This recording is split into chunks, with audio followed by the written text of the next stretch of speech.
there, and welcome to our show, The Shit No One Tells You About Writing. I'm best-selling author Bianca, and I'm joined by CeCe Lira of Wendy Sherman Associates and Carly Waters of PS Literary. Hi everyone, welcome back to another Books with Hooks. Today we have a special guest joining us. So many of you will remember my launch party that happened back it was the 9th of June. It feels like an eternity ago. And we had two contests that night. The one was for the best query package and the one was for the best flash fiction submission. And Leslie won the best flash fiction submission that night. Congratulations, Leslie. Woohoo! And yeah, for our listeners, we did publish that in our newsletter. So if you missed that, go back and have a look for it. It was an excellent, excellent submission. But besides the awesome statuette, the Oscar statuette that Leslie won on the night, yeah. My beautiful. Ah, yes, exactly. I would put that on my mantle too. I was very tempted to keep that and not hand that across to anybody and just give myself a prize. Leslie also won an appearance on Books with Hooks. So now we are going to hear something different from Leslie's flash fiction, which is her query for a novel. So Leslie, welcome to the show, and will you please read us that query letter? Thank you. Dear Carly, CeCe, Bianca, my submission, The Fence, is a YA dystopian novel with just enough wit to balance the darkness. Complete at 68,000 words and set in the near future, the themes of found family and survival will appeal to fans of Sherry Demoline's The Mayor of Thieves and Sanctuary by Abby Sher and Paolo Mendoza. In a city of youngsters living in government-run orphanages, Cam is on her own, kicked out for a retaliatory act of violence. She holes up in an abandoned apartment, scavenges food, and avoids the world and everyone in it until a break-in depletes her cash, thereby forcing her to get a government-assigned factory job. Between the microchips, the street corner scanners, and the fence, Cam sees no end to her misery. But that changes one night after curfew when she meets Jax in the boarded-up library. After a close call with the Greys, Jax confesses to Cam that he is searching for a secret depository on behalf of his friend Ewan and the Underground. This clandestine group of orphans is convinced the government is hiding information that could eventually lead to revolution and the end of the tyranny. After successfully finding the depository and discovering the president was directly responsible for the destruction of much of the world's population, Jax and Cam are informed their names have appeared on the Greys' watch list, forcing them to flee the city where they discover the government's reach extends far beyond the fence. They are found by Maggie, a farmer who takes them in, keeping them safe until the guilt of abandoning Ewan draws them back towards the city and the burgeoning revolution. I live and write in small-town Ottawa Valley. Thank you for your time and consideration. Thank you so much, Leslie. Do you know how many words the query letter was? No, I just realized I forgot to check that. It's not a problem. Carly and CeCe, are you able to have a look there? It's coming in at 291. Okay, so it's on the short side, so there is opportunity there for more of a bio paragraph, but let's hear what Carly and CeCe have to say. Carly, we'll start off with you. All right. Welcome, Leslie. So glad to have you. I always say I love having authors on the show because we get to kind of get into the meat of everything. So I really appreciate it. So thanks for being here. Okay. So I decided that I want to focus on a couple things for our time together. One of them is your hook, because again, this is Books with Hooks. So we need to figure out what it is, how to communicate it, all of that sort of good stuff. And I also want to talk about the kind of tyrannical government structure. I'm going to start with the tyrannical government structure. So there are a number of books out there where there is some sort of near future and the government's doing this and, we have to rebel. And then there's the uprising and the revolution. So it's not a unique structure. The reason that it is incredibly interesting is the way that it's going to tell us something about our current world and the themes that you're eventually trying to teach through the science fiction element of it, right? You pitch this as a YA dystopian. So I guess I kind of spent a lot of the time reading it, trying to figure out what I felt was especially unique about this. One of the things I think that stood out was the kind of orphanage element, the emphasis on like children, and their role in the process. So I think that's something that's definitely going to stand out for you.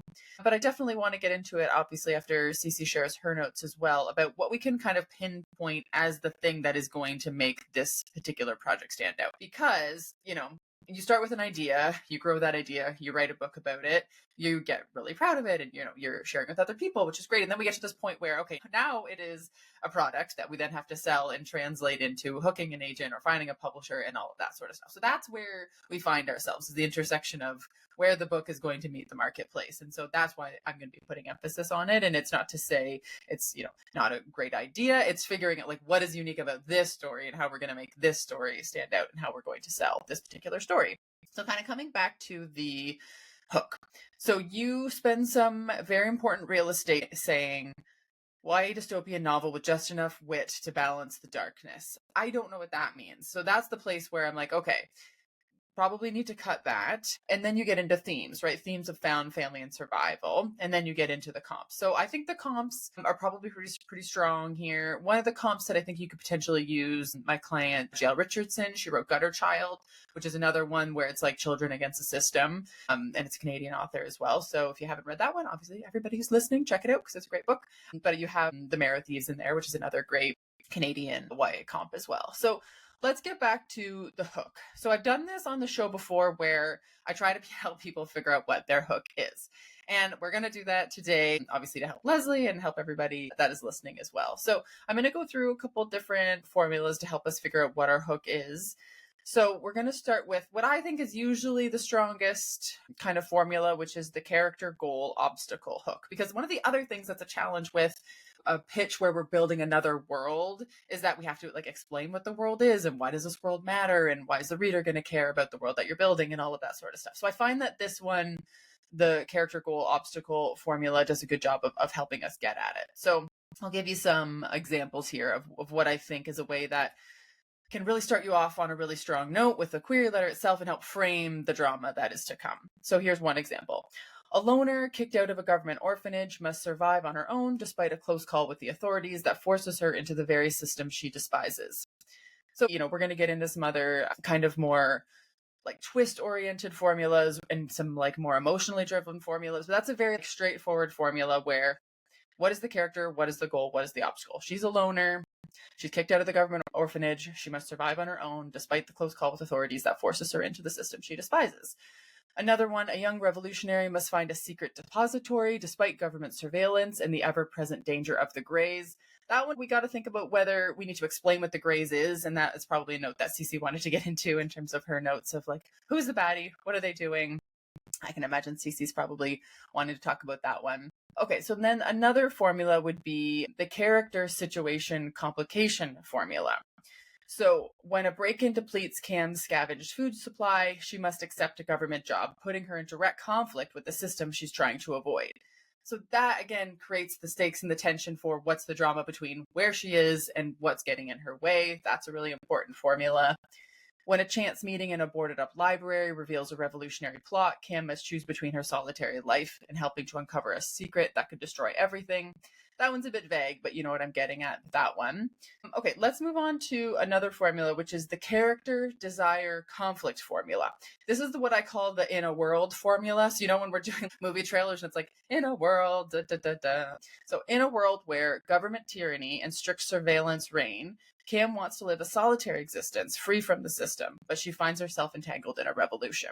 I think the in a world hooks work really well in an imagined world because you have to explain what the world is. So it's like in a world where all orphans are controlled by the government, Jax wants to find the truth behind their oppression, a pursuit that puts him and everyone he cares about in danger.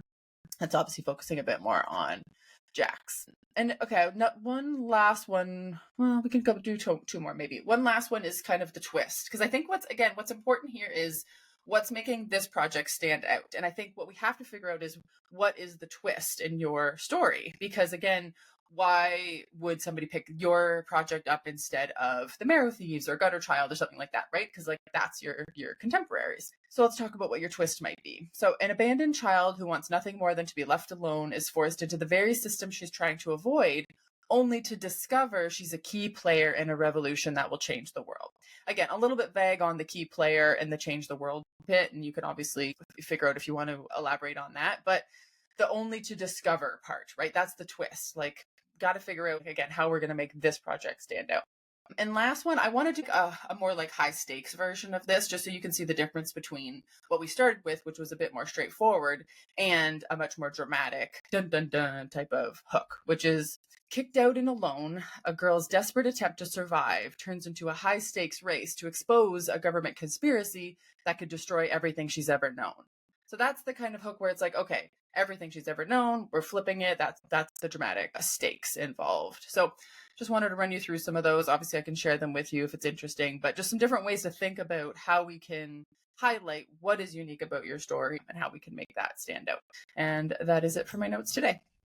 Thank you, Carly. Okay, we'll move across to CeCe, and then after that, we'll open it up to Leslie. CeCe, what were your thoughts? My first thought when I read this was, I'm so grateful that you're going to be on the show with us because I have questions and then you can answer our questions. But first, I think we all need a round of applause for those great hooks because that was really good. Now, I want to know which one was your favorite, but we won't get into that just yet.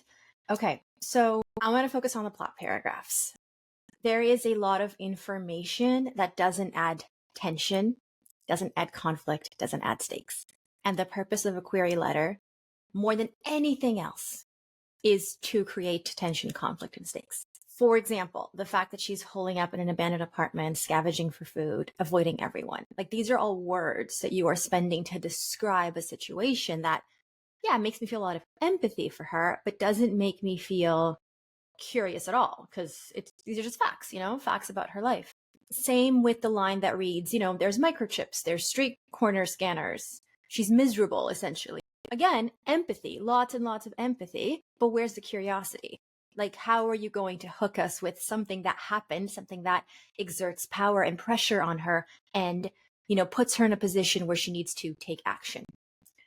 There's also detail that I think isn't even adding to character development. So, for example, the fact that she meets Jackson in a library. Like, maybe you'll tell me that's super important, which is why I love that you're here. But I'm like, you're just wasting words. And I know your query letter is short, but I think after hearing our notes, it will no longer be short because we're asking you to add a whole bunch of things. So specifically, what am I asking you to add? I'll be very blunt and very direct. The challenge here is that your plot paragraph is not making me curious. It's giving me information.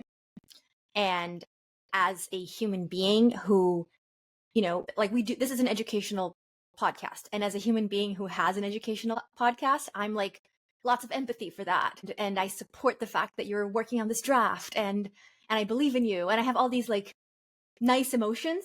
But as an agent, my job is to sift through thousands of query letters and really only focus on the ones that make me curious. And so as harsh as that sounds, and I know it sounds harsh, I hope you're hearing this with my intention, which is, hey, this isn't working. This isn't making people curious. So what can I do to make people curious? I think it has to be about focusing on power and pressure. Power imbalance and pressure exerted on her. Her initial motivation, for example, she's miserable, but then she meets Jax. Like that's all very low stakes. So then I created a little list of the major plot points, and you can tell me if I'm misunderstanding, if I'm missing something. So 1, Cam is forced to get a government assigned job. I think that's the inciting incident. Y'all tell us. 2, Cam meets Jax. 3, Cam and Jax find the depository and discover their names are on a watch list. 4, Cam and Jax flee the city. 5, guilty, Cam and Jax go back. If that's right, and maybe it's not, because we've had authors come here and be like, actually, there's this whole other thing, and then my mind is blown and it's amazing.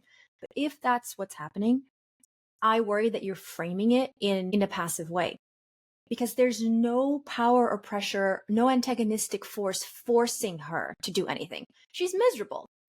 And like, no offense to poor Cam, but okay, she's miserable isn't the most compelling reason for anything to happen, And she doesn't even make anything happen. She meets Jax. And then she finds a depository because she learns information from him, also very passive, and then she finds this depository. Cool. They don't even come after her. She finds out her name is on a list. Like, where's the power? Where's the pressure? You know, like it's all very safe. They flee the city. They're totally fine. Are they forced to come back to save someone's life, someone they love? Are they forced to come back because one of them was kidnapped and they have to save the other? No, no. They're coming back because they're guilty. Kind of bookending the situation where it all started because she was miserable. That to me is not compelling motivation. And I think you're selling your story short because I've read your pages. So I know there's more to it. And I suspect that you're trying to keep her safe because it's YA. And we want to make sure that we are protecting readers. That's a very honorable thing. But at the same time, there is no one more ruthless than a teenager. Like, there is no one more ruthless in this world than a teenager. Teenagers can handle it, I promise you. So I think that it would be in your best interest to, I mean, maybe you could tell us a little bit more about the plot. Maybe you can tell me whether these plot points are even right. Maybe they're not. But I think that with every domino that tips over, with every plot point, we need to be really clear on the power imbalance, the power that's being exerted, you know, against her, and the power that she has over someone else, if that ever applies, and the pressure. And it needs to escalate. Those are my 2 cents. I'm excited to hear from you. Okay, thank you so much, CeCe. Okay, Leslie, we're handing across to you now. This is your opportunity to give us more information in terms of answering those questions or asking questions of your own. Okay, both of you, thank you. That was great information, a lot to think about. Yeah, I think there's a lot more going on in the plot, but I guess one of my questions is that what happens is there's a virus, which turns a lot of people off. I had an agent say, nope, no, nobody should be writing about viruses, right? So, well, if you've read the first 5 pages, so she's with her mother. At the end, you kind of get the sense that something's happening with them. Something does. But I think part of my issue with the whole thing is, and I've now torn the whole manuscript apart because I just think that it needs something different. But my issue is that, so Cam is in first person, and it's alternating chapters between her and the rest of them and the underground. She doesn't actually get directly involved with the underground until later in the plot. And now I'm wondering whether I need to kind of rework the whole thing that she gets involved much quicker, because Jax is the one with the information, that he's the one looking for the depository. She happens to help him find it because, unknowing to her, she's actually found the key to the depository. So it's,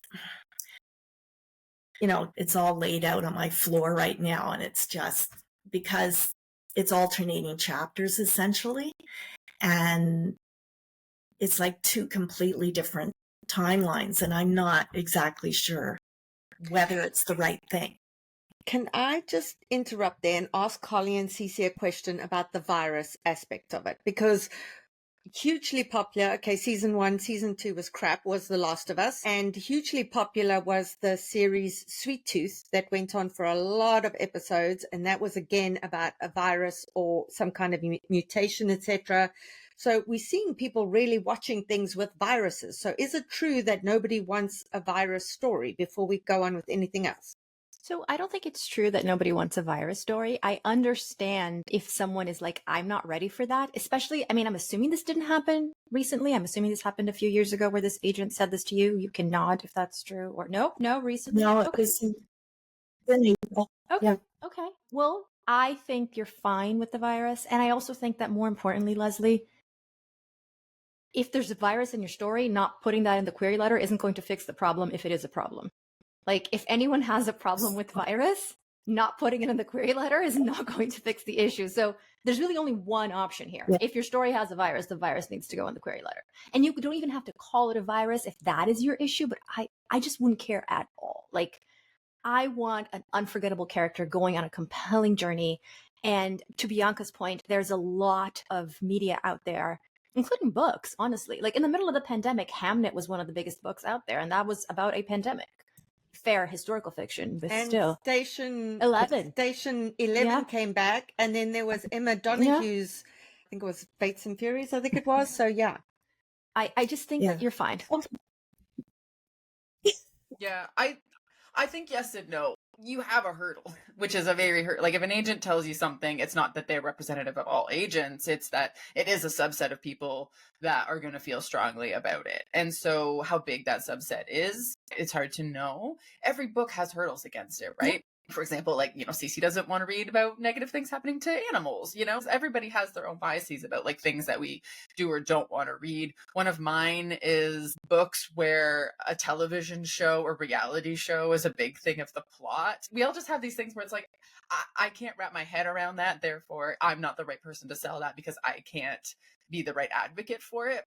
I mean, obviously the virus one, we don't have to kind of get into maybe why that's a struggle for people, but I agree it has to go in the query letter. Like when you say until the break-in depletes her cash, was that the virus depleting her cash? No, Okay. it's before she meets the underground and Jax, and they're out searching for food for themselves and happen upon, they've been using her apartment building and Yeah.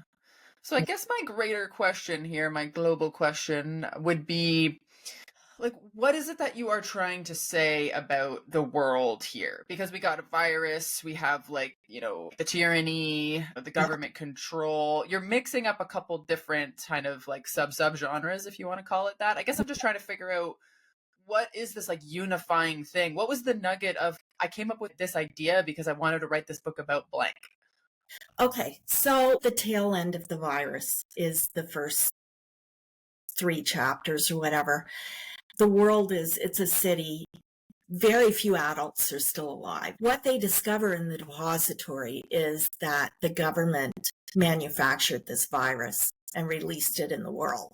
And they weren't aware of that. They figure out that what has gone on is the reason it's only kids left is that they were actually vaccinated against it before the government released it. And the point of what the government is thinking, in that case of a dictator that they have, he wants to be able to manipulate the population and have them act the way he wants them to.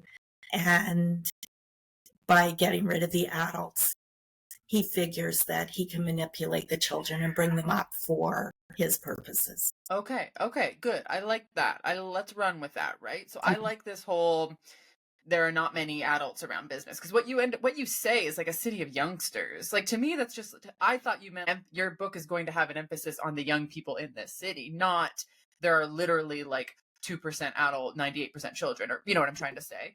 That's interesting. You have to highlight that piece is very interesting. The other thing is you completely rewrote this query to avoid talking about the virus. Therefore, you didn't get into any of the power struggles of what CeCe was getting at with her questions, right? So yeah. I think you have to scrap this whole query letter and essentially start again, because I think that we're missing some key facts here. CeCe, did you want to jump in there? Now that you've explained that the virus is government manipulated, that vaccines were a part of, I understand the agent's concern a lot more, because, and I'm projecting here, but there's so much like anti-vaccine statements out there, sentiment out there. I mean, I understand this agent being like, this is going to be hard. And to Carly's point, every book has hurdles. Every book is hard. If this is your book, let's own it. Let's not pretend that it's something it's not, because what's the point? That's just going to shoot yourself in the foot. So I understand the concern a lot more. I think the world where kids are left and adults are gone, like, that is so interesting. So much potential there. I do think, however, that whether it's in the story or the query letter, I don't know, because I've only read 5 pages, but I do think that you need to make sure that your plot is about Cam. Like right now, it's Jax's story, way more than it's Cam's, based on what you're telling me. But the query letter makes it about Cam. So yeah, like, we need agency, we need power, we need pressure, we need her to do things beyond the fact that she's sad, beyond the fact that she's guilty. And you can't keep her safe. It can't be like, oh, she finds out that her name is on a watch list. Like, these are not plot points that will propel a story of this nature forward, even though the premise is amazing and what you're trying to say is really interesting. I think there's a lot here because this is a book for teens at a time when a lot of people have a lot of questions about their government and tyranny and dictatorship. And you're targeting these teens with this book where they get to kind of essentially explore some themes around the government and trust.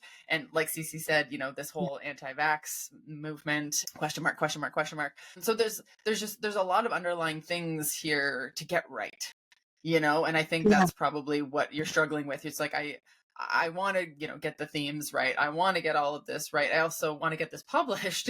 And again, you got some hurdles stacked against you here, which is going to be really hard without nailing this really well. Yeah, I think like I'm in the middle of a major rewrite right now just because I didn't like the way it was kind of coming together. I thought it was finished. It's not finished. It's nowhere near finished. I mean, it's a very ambitious story, and that is extremely admirable. You've got a lot that you want to put in there. It's hugely ambitious, which means it's going to be that much harder to write. And so long as you're just aware of it, and so long as you're aware of the challenges and you're able to rise to that, Leslie, then I think, you know, you're good. Yeah. So do you think that I need to get her involved with, like, yeah, I'm kind of stuck on, I'm going to have to think about exactly how to go about doing this. But I suspect that she needs to be, she's not necessarily in all the chapters, right? Because it switches from, and then they come together when she does get involved with the underground. And then it splits apart when they leave the city. And then they come back together again. That's not a problem at all, though. Like, she doesn't have to be in every chapter. What needs to happen is that interesting things need to be happening to her and caused by her until she meets Jax as well. Because right now in your query letter, you're describing a monotonous life. You're describing scavenging. And no one's going to keep reading if that's all that's happening on those pages. So you need a lot of interesting plot in which she is a protagonist with power and pressure until they meet. And they can meet earlier. But if they meet earlier and she still doesn't have protagonism, you're still not going to fix the issue. So it's less about when it happens and more about what is her story. I'm like 99% convinced I'm right about this. Like, I think you're keeping her safe. I think you like her better than you like Jax. I've seen this happen to multiple authors. They get attached to a character and then they protect them. And they make the bad stuff not quite happen, you know? Like, her name is on the list. Don't worry, nobody actually came after her. Like, you need to stop protecting her, essentially. Stop protecting your characters. Torture them. My take on this would be, think about the reader's experience. Because like, it doesn't essentially matter when these two worlds intersect necessarily. Obviously, it can't be, you know, super late in the book. But you have to think about, what is the reader going to learn in one world that's going to influence what they know about the other world? Going between Jax and Cam, I mean. So if something we learn in Jax's section is keeping us one step ahead of Cam, that's interesting. And that will keep the reader turning the page, even if things aren't happening to Cam. So I would just like arc out the whole reader experience. I'm very like reader-centric editor. That's the way I think about everything, is like, what is the experience that the reader is going to have? And to me, that will probably help with this as well. And Leslie, just some other advice from someone who's written multi-POV novels. Remember that in each point of view, you need to have something that character desperately wants. There needs to be stakes attached to them getting what they want. There needs to be an inciting incident for each character's POV. So each one has got to be as compelling as the other one. And each character needs to have protagonism and agency. And you need to see those dominoes tipping over so that as one thing happens, it leads to the other one. And whether they make a bad decision and they have to deal with the repercussions, but then that ups the stakes in terms of what they have to do. So, you know, it's just important for you to look at her story separately and make sure that it's ticking all of those boxes as well as his story separately as well. Yeah, because I think at this point, there are things that happen to her, but I'm now beginning to think that those things are happening just because something interesting has to happen in the story, and it's not directly connected to right, what. But also, listen to what you said. You said things are happening to her. Passive. Which makes her passive. She's reacting to things, right? The minute you say things are happening to your character, it means they are passive, they have no control over it, and they're just reacting to it. So you've got to reposition it. What is she doing to make the dominoes tip over? What decisions is she making That's what gives your character agency. It's obviously both, right? Things happen to her, she reacts to these things, and she makes things happen too. Like it's a pinball effect. Like you need both. It can't just be her doing things. Well, and that's what Carly just started to say was maybe she isn't the main character. It could be Ewan, who you're introduced to in chapter 2. Yeah. I mean, you will know that because you're her creator. Guess who created all these people? Guess who's the god of this world? That's you. So. Yeah, and I have thought about that too, and I'm going, oh boy. Yeah, it might be a big change, but you've got to make the changes that best serve the story, right? So, okay, well, we're running out of time now in terms of the queries. So I think we're going to move on now, Leslie, to the pages. Can you please just give us a summary of what's in them, and then we can discuss those? Okay, so it starts with Cam and her mother. They're on their way to the library, and they have an encounter with a Grey, and the Greys are government enforcers. The library is being boarded up, and she's got a stack of books in her hand, and the Grey says, you know, those are illegal, and she kind of confronts him. And I have added more in since that. But anyways, he swipes the books out of her hand. They end up on the sidewalk. Her mother's trying to get her to go home, and she really wants the books back. Then the second part of that is they're at home. The lights go out. They end up outside with a few of the neighbors that are still left, and the Greys are coming around making government announcements because they don't have TV, they don't have electronics. So, and they're saying that they're now down to electricity will be 2 hours a day, an hour in the morning, an hour in the evening, and that there will be a curfew implemented. Then the next chapter introduces Ewan and Jax. They're still at the boys' orphanage, and then Aaron, a friend of Ewan's, comes and asks Ewan to come to the underground and be his right-hand man. Okay, wonderful, Leslie. Thank you so much. Okay, CeCe, I think we're going to start with you. CeCe has a lot of notes. I know we're running out of time. I will try to not ramble. My big picture note is this is not the right place to start. However, I will still give you notes on what you're doing because I hope they're useful for the other places as well. You are currently falling into a very common trap, which I call the blank canvas protagonist trap. She is not thinking, she is not futurizing, she is not anticipating, she is not catastrophizing. There's no specificity in her interiority. There's no imagination. She is coming across as someone who's totally, her mind is a blank canvas. I will give you examples. First page, the Greys say the books are illegal. She says, since when? But what's going on in her mind?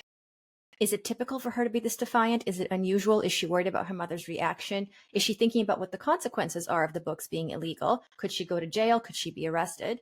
Once she starts the defiance, these things should be even more prominent. Like, do people disappear in this world? Has her neighbor disappeared? Is her fate going to be just like Emma's fate? Emma is her neighbor who disappeared. Like, what specific framework and what specific active emotions, fear and desire conveyed through surprise, is going on in her mind? Right now, it's all dialogue, no interiority. When she says to her mom, please, mom, I begged. What is she, why? Like, why is she doing that? Do the books mean that much to her? If so, why? Can she not imagine a life without books because they're the only pleasure she has left? Is it the only moment of peace she has in an otherwise whatever world? Because she's taking a big risk, I imagine, confronting a Grey. Because based on everything you've told us about this world, it's a huge deal. When they walk several blocks and she asks her mom what's going on, there's no theories in her head. Like, if her mom's behavior was unusual, and I assume it was because she seemed sort of surprised, what are her theories about that? When she asks her mom, are you okay? Where's her interiority? Like, what fears are coming up for her? Like, what theories? And then she asks again, a couple lines out later, are you sure you're okay? And there's nothing in her interiority. All we get is her dialogue. Like, this is a script. This is not a book yet. Because in a book, you need that. And then she raises her eyebrows, turns to her father. Is that common? Is that the dynamic of their relationship? Like, does she go to him for answers typically? Or is it unusual because her mom's acting so unusual that she feels it weird to go seeking reassurance from her father? her mom is doing the same thing. Now, in fairness, we're not in her mom's head, but clearing her throat again, my mother said, "What's happening?" And at this point, I'm going, what's up with these people who just ask open-ended question? What's happening? Like, that's not how human beings talk. Human beings go, so the power went off. They go, it's the fuse box, or power outage, or did we forget to pay the bill? They ask questions like, is it just us? Wait, let me go check the window. Is it the neighbors too? They pull up frameworks in their mind like, oh my God, this has been happening a lot. Or I can't remember the last time the power went out. Now, I know that the specifics are going to depend on your world, but we need that interiority. When her father asks, do you hear that? There wasn't any indication of sound. So the protagonist isn't picking up on things. Did she not hear it? And if so, she should go, hear what? Is my dad hearing voices? Or she should track and she should signal whatever he's hearing first. He's also doing it too. It's not just the women. Her father goes out and says, I wonder whether anyone knows what's going on. And I'm like, theories, people, theories. We need theories. And then you have essentially like the Greek chorus, which I thought was really well done, of like all the things that have been happening. I like that you made it so short that the pace didn't drag. That was really, really well done. And then we have her talking after the Greek chorus. And do you know what she says? She says, what is that? No. Telling you right now, Leslie, no. I'm not letting you get away with that. Like, no, she has theories. She's a thinking human being with a specific socio-emotional framework. I want to learn. I want to connect with her. I will never connect with her. No one will ever connect with her unless you give us that specific framework, because that's what makes us go, oh, that's the kind of person she is. Like, here's an example. You have two agents on the show, right? When Carly and I read things, we each pull up different socio-emotional frameworks. Carly's a huge optimist. I'm a very well-known pessimist. Like, we're different people who feel different things and theorize in different ways despite having the same job, right? And so it's really, really important. So I highlighted all the instances, and I think you'll get tired of seeing my notes being like, okay. Second note, I think that the dialogue when she's talking to her dad about the government is very info dumpy. So she asks, why are they doing this? Her father says control. And then she goes, but shouldn't we be questioning them? Shouldn't a government have to explain? There's no way this is the first time she's asking this question. Like, she lives in an authoritarian world. It's been going on for a while. To your point, it's the tail end of the virus. It just sounds info dumpy. It sounds like it's for the reader's benefit. And even though your story is for the reader, it can't sound like it's for the reader. Seduction doesn't feel like a service. Seduction feels like something that the person's doing because they're so seductive. And then you get to be there, right? Even though it's 100% manipulation, but it can't feel like manipulation. And your job as a storyteller is to cerebrally seduce. So again, I thought it was super info dumpy. I didn't buy it. And when she notices that her mom is warm, so my whole theory is you didn't give us her interiority when she was asking if her mom was okay because you didn't want her to theorize about the virus and you don't want to give that away too early. If that is the case, have her think 3 different things and then the third thing be the virus and go, nope, I'm not even going to go there. Like, she can do that. She can suppress her own thoughts. But then by the end of chapter 1, we need that. That being said, like I said, I don't think it's the right place to start. I just don't. I think that if you want to start the story, starting it in a moment where the disruption forces her to change her power imbalance is essential. Like, in the beginning of the story, whatever the protagonist's place in the world is, whatever power they have, needs to be established really quickly. And then the disruption needs to mess with that. She needs to either gain power or lose power. And right now she's the same. She's the same from beginning to end. And so that's why I don't think it's the right place to start. But yeah, those are my notes. Thank you, CeCe. Okay, we'll hand it across to Carly. I also agree. We're not starting in the right place. I obviously won't repeat everything that CeCe said, but I'm very obsessed now with this idea that there are not very many adults left in this world. So I think that's the place where we need to figure out, not like explaining that, but you need to figure out a scene where it becomes brutally obvious that the children are shopping for their own groceries, that they teach themselves school. You know what I'm trying to say? Like, how can we show and demonstrate that this is a very kid-centric world? Because one of the things I found really interesting in these pages was how young this gray was, right? This young, dark-haired gray. And then you said a child throwing a tantrum. And I made notes in here kind of about this, like, how old is he? They're scared of a child, right? That's super interesting to me that a grown woman would be scared of a child. Super fascinating to me. we didn't spend any time addressing this age stuff. And again, now that you're talking about this, I find this very fascinating. And this is a key, I think, to unlocking quite a bit about what is unique and special about this world.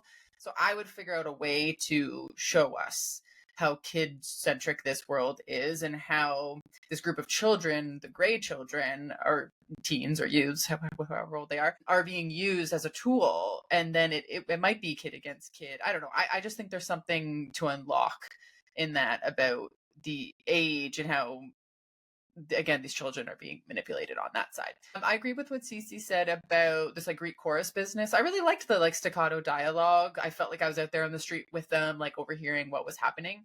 I had all the same notes about where is her internal curiosity. She's asking her parents these questions, but she has no thoughts of her own about this. It makes no sense to me that a teen would not theorize and go to their parents last, because she would have been having these conversations with her parents for the last 10 years. Like a child in this environment, you know, by age 7 would have a foundational understanding of how their world works. And again, I believe she's a teen now. So those are kind of some of the reasons why I don't think we're starting in the right place. We're just not getting to the point where we're expressing the world in a way that is really story forward, while explaining the consequences of this world and how they affect our character at this time. Thank you, Carly. Okay, we're going to hand across to Leslie to either give us some replies or to ask some questions. Leslie. Okay, so because it starts with her and her parents, am I better off just to dump that whole thing and start after? And I've got a chapter where she ends up, her parents die and she ends up at the orphanage.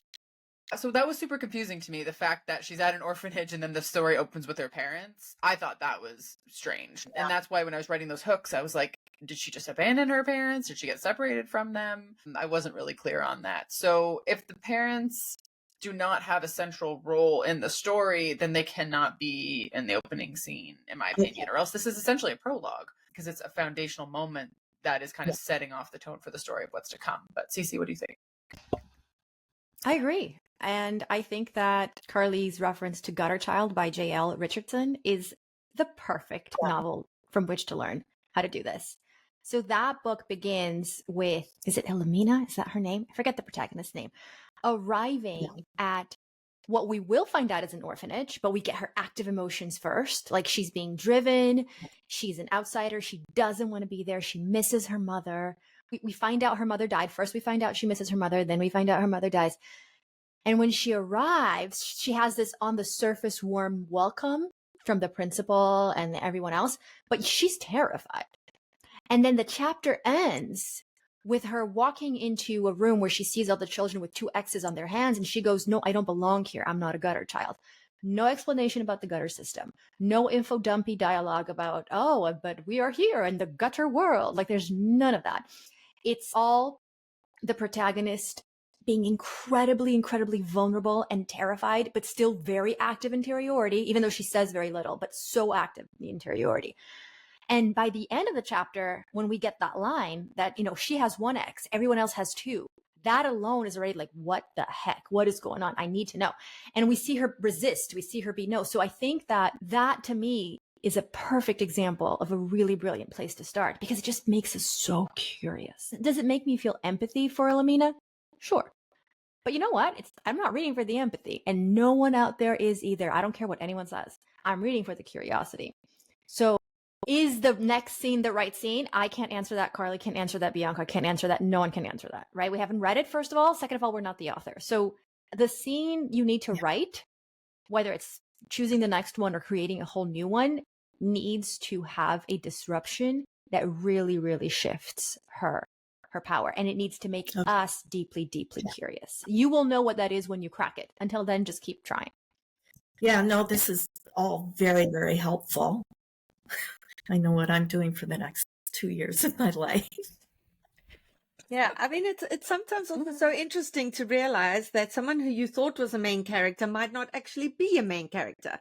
And none of that was wasted. You write that to realize, okay, they're not the most compelling main character. They're going to be in the story, but they're a secondary character or a tertiary character. And then you find your way to the most exciting vehicles for the plot. Who are the people who are most active, who've got the most agency, who are changing the story, who are defining it, who's tipping the dominoes. So, you know, all of this This is what I talk about all the time in terms of circling the building. You are circling the building and you're finding the best way in, and you're going to find it. Yeah, I 100% believe that. Yeah, no, that it's good. And I knew something wasn't right and I couldn't put my finger on it. So there's a lot there. And that's again why I say that foundation is so important. When you've got a very solid Act 1 and you start with the right characters and you start with the right POVs and you start in the right place, the dominoes will tip and it'll make it so much easier for Act 2. But if you don't have a strong Act 1, it makes your Act 2 that much harder because you're still trying to figure everything out and you can't figure out why it's not working. And it's just more and more frustrating. So spend more time on that Act 1, get it as strong as you possibly can, and then use that as a diving board into Act 2. All right, Leslie, thank you so much for joining us. Thank you for being vulnerable with us and for putting your work out there. There is so much I'm sure our listeners have learned. I think there's so many of them who are exactly where you are, and you have helped them by sharing your work with us, and we really appreciate that. Thank you. Thank you. Carly and CeCe, thanks so much for your input. And next week, we will be back with an author interview. Goodbye, everyone. CeCe Lira is a literary agent at Wendy Sherman Associates.